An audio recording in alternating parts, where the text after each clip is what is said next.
Social మీడియాలో యాక్టివ్‌గా ఉండే హాట్ యాంకర్ అనసూయ తాజాగా మరోసారి అభిమానులతో ముచ్చటించింది. ప్రస్తుతం రామ్ చరణ్, సుకుమార్ల రంగస్థలం సినిమాలో కీలక పాత్ర పోషిస్తున్న అనసూయ వచ్చే సంక్రాంతికి ప్రేక్షకుల ముందుకు వస్తాననే ఆశాభావాన్ని వ్యక్తం చేసింది. ఈ సందర్భంగా అభిమానులు వేసిన పలు ప్రశ్నలకు తనదైన రీతిలో జవాబిచ్చింది ఈ ముద్దుగుమ్మ. ప్రిన్స్ మహేష్ బాబుతో అవకాశం వస్తే చేస్తారా అని ఓ అభిమాని అడిగిన ప్రశ్నకు నో చెప్పడానికి తానేం ఫూల్ని కాదంటూ కుండబద్దలు కొట్టింది.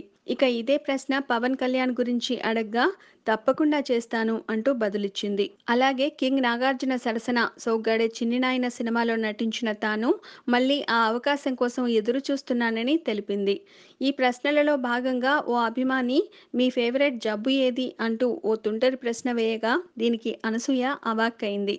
తెలుగు సినిమాని మరింత ఎత్తుకు తీసుకువెళ్లినందుకు డార్లింగ్ ప్రభాస్‌కి కృతజ్ఞతలు తెలుపుతున్నానని, రామ్ చరణ్‌తో నటించిన సన్నివేశాలు బాగా వచ్చాయని, చెర్రీ చాలా కూల్ పర్సన్ అని, సమంతతో ఈ నెలాఖరున షూటింగ్ చేయబోతున్నానని అనుభూతులు పంచుకుంది అనసూయ.